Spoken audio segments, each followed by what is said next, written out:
Nais ko po masalamatan ng ating mahal na Panginoon sa kabutihan po niya sa aking buhay. Nung mga nakaraang buwan po, inupo po ako. Tumagal po siya ng halos may 2 buwan po. Hindi ko siya pinapansin. Hindi rin po ako makatulog sa gabi na halos 2 buwan. Nawalan din po ako ng gana sa pagkain ng 2 buwan. Hindi ko po napansin na yung katawan ko po na bumagsak na po pala. Kung gano'n po yung katawan ni Sir LT, mas kaya pa po ako sa kanya.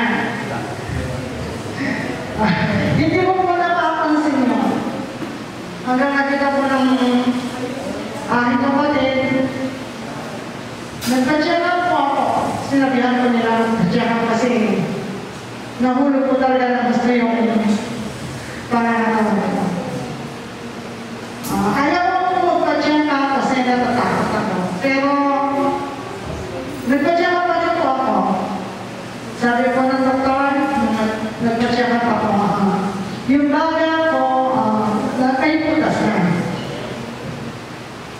Tapos, sa kabutihan po ng ating mahal na Panginoon, nag-stay po ako sa church, nagpapasalamat ako sa Panginoon, sa inyong mga prayers. Nandiyan na, bumalik po ako sa pagpapacheck up, sabi po ng doktor na, okay na ako.